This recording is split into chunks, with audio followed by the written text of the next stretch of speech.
everybody, it's Easter Monday and I thought it'd be really nice to make some Easter flavoured muffins. In Italy they're calling this excess of baking the Corona stone because everybody's baking so much and eating so much that they're putting on weight. So I thought what would be really nice would be to make a healthier version of an Easter treat that's still got all the flavours of Easter but have got some really good ingredients in them as well.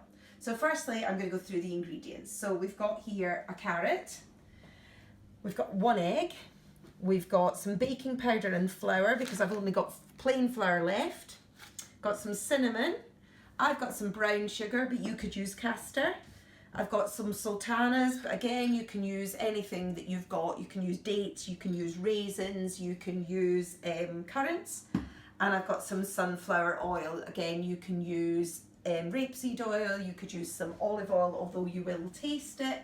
And then I'm also going to add 2 tablespoons of milk, which I haven't got out at the moment. And then the equipment I need is a big bowl, a grater to grate my carrot, a baking tray. This makes 6 muffins, so again it's great because you could even bag them up in 2s in the freezer so that you've got 2 this week, 2 next week and 2 the week after. I then got a whisk for my wet ingredients.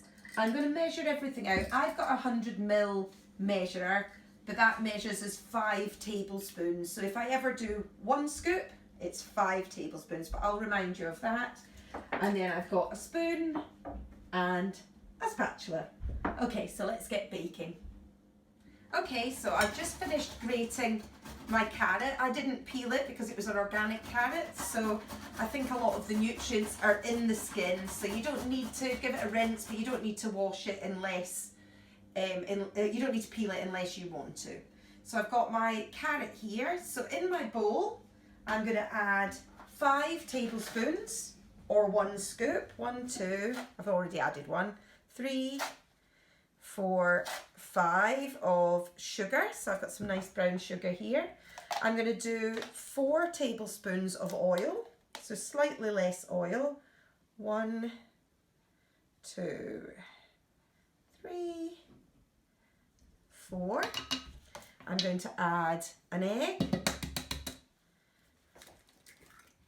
to that, and then I'm going to add a teaspoon of cinnamon. If you've got mixed spice, then that would be a bit more appropriate for Easter, but I didn't have any mixed spice.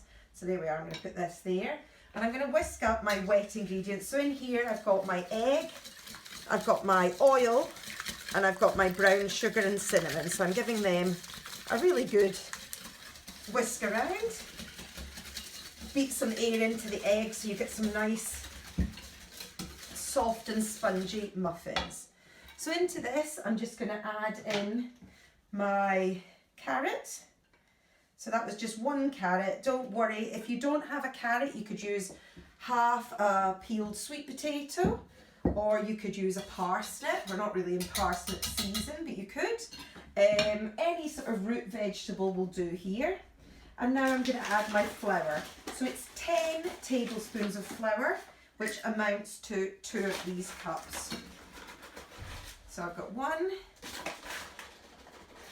2 cups of flour and a teaspoon of baking powder so we can get a nice risen muffin.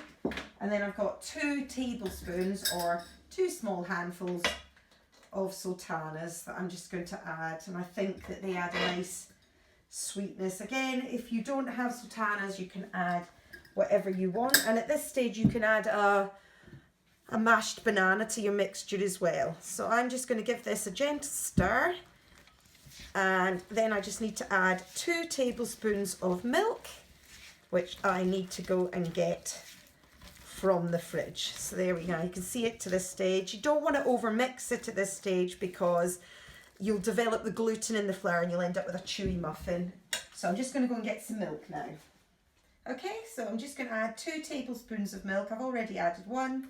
So that's the 2nd tablespoon going in, and I'm going to give this a stir around. Now my oven has been heated to 180 degrees, and the muffins will go in for, I think my last lot went in for about 17 minutes, but what I tend to do is I will tend to test them after 15 minutes. So I'm just going to fill up these muffin cases. I'm nearly out of muffin cases as well, so I'm going to have to stop baking. Well, I'll stop baking buns anyway. So here we are, we make about 6 muffins. And then these will go into the oven. And I think I just said I will test them after 15 minutes to check whether they're springing back. Okay? I've got a little bit more mixture to get in. Scrape my bowl. And as I said, these are good because they're not too sweet. They're not full of sugar or preservatives. So they're going to be better for you anyway. Anything that you home make is going to be better for you than shop bought, because you know what's in them. And it always amazes me when you look at the shelf life of some packets of biscuits or cakes, and I think, I don't know how they make biscuits that can last 3 months, but they manage to. So it's always going to be better. Even a cake is going to be better if you make it yourself. So there we go. We've got our tray and our muffin cases full, and I'm just going to go and put them in the oven, and I'll put my timer on for 15 minutes. Okay, so these have been in the oven for about 17 minutes, and they spring back when you take them out the oven. So you know that a muffin is done or a cupcake is done if they spring back. So if we look inside, they're nice and spongy, and you can see they're really nice and soft inside. So we've got a really nice bake on these muffins. I've made up a little bit of icing, and I'm hoping that I haven't made it too wet, because I'm hoping to pipe crosses on the top. So hence the hot cross buns. So I've just put it in. You can use a plastic bag, or you can even use a teaspoon, and I'm just going to pipe some little white lines across the top of my muffins to make them into hot cross bun muffins.